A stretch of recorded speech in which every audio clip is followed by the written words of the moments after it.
Hello, my name is Hariharan Krishnan and I will be presenting you a series of episodes on activism in Tamil cinema music.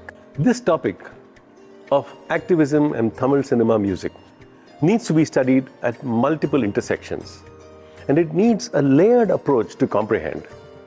If one speaks about this to a lay person in the Tamil film industry, I am sure that person will look back baffled. But when you go into the Dravidian movement since the 1920s onwards, you will realize how Tamil cinema took that impetus and raised it into a different level of awareness. I shall not go much into the political movements of the Justice Party and the Dravida Kazhagam to see how they won the freedom and retained their independent status. But I will come to the primary issue where we will focus on how to regain a Tamil identity which was seemingly lost and given up as a lost cause. The following episodes that you will see shall be a kind of excavation, trying to retrieve these multiple pathways buried in the sands of time. Interspersed with relevant songs, Ms. Subashree Thanikachalam, a walking encyclopedia of Tamil film songs, and I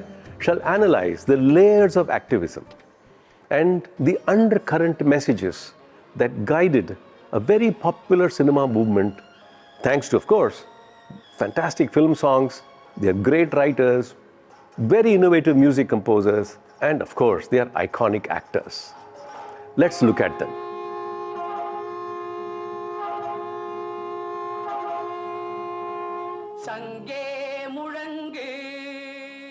At the top, the intersection would be the ways in which these songs managed to provoke and instill a new kind of political awareness from a Dravidian perspective. How was it going to impact the real political identity now that independence has been won will be a big way of focusing on these films. This next layer shall be on how did they communicate this awareness. This segment shall focus on the importance of giving Tamil language a renewed purpose, regaining its linguistic identity, its legacy, and the ways its sophistication was made so simple to the common viewer and the world around. The third layer will commit itself to how to raise such an awareness among the working class, its agrarian workers, the craft persons. The fourth element will address the important domain of women and children. For if they are not going to imbibe such an awareness, how is the new generation going to move forward? This was really their concern. At layer 5, we will touch upon the emphasis on environment, the importance of creating that kind of awareness for preserving and enriching the forests, the rivers, the coastlines, and treat them all as if it's one's own home. I mean, these poems of Tamil literature have always focused on environment, and these films also took it forward. The sixth intersection witnesses the crucial role of disguises, which enhance the messages, suggest the possibility of innovations, and excavate some very subtle nuances which was impossible to be seen by the naked eye. At the final crossing, we will see how Tamil cinema cautions people about the dangers of urban growth, growing infrastructures, about the pitfalls in such growth. If they are not done with people's interests in mind, they are not going to work out.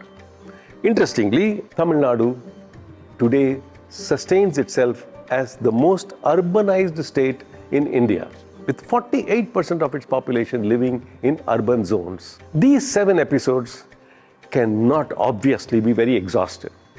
but it is made with the hope that you will all go back and rediscover these films and review them with a new perspective. The textbooks of Tamil film history are not enough until they are studied within the relevant context. Also, this analysis makes sense for us only because millions of Tamil-speaking people embrace them wholeheartedly as a mark of their new modern identity and continue to hear them until this day. These songs can be heard. Hopefully, we have given you that context of activism and awareness, and you will enjoy these 7 episodes. Thank you and welcome.